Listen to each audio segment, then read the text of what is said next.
dünya kimi.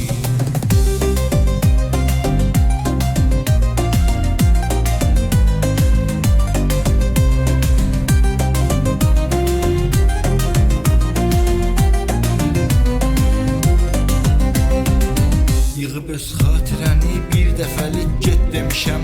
Daha gəlmə yuxuma, az məni incit demişəm. İncidib qırdığın o qəlbimi gəl ver özümə. Neçə illər ürəyimdə tapmadım yer özümə. Bəlkə xoş olmayacaqdır mənə sənsiz yaşamaq. Vicdanım olsa bilərdin nədir mənsiz yaşamaq.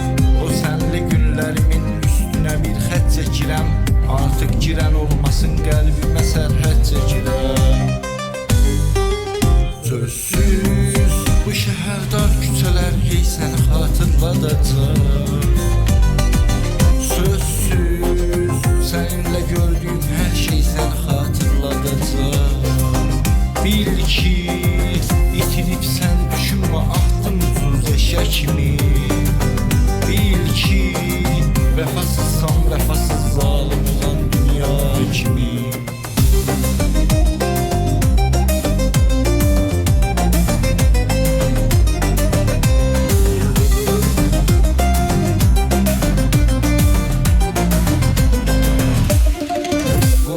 Yol tapasan könlüme şeytan kimisən. İblislə bənzəməyən zahiri insan kimisən. Cənnət ürəyimdisənsə o yeri tərk elədin. Yəqin ki artıq anladın məsəli dərk elədin. Məzunam Leyli deyib atmayasan şər özünə. Məni bundan belə sən bilmə bərabər özünə. Daxilin ilandı zahirinsə dünya maralı. Bu gözəllik düşünmə aldada Faris xəyalı. Sözsüz bu şəhər dar küçələr hey səni xatırladacaq. Sözsüz səninlə gördüyüm hər şey səni xatırladacaq. Bil ki itiribsən düşünmə ahdın ucuz eşya kimi.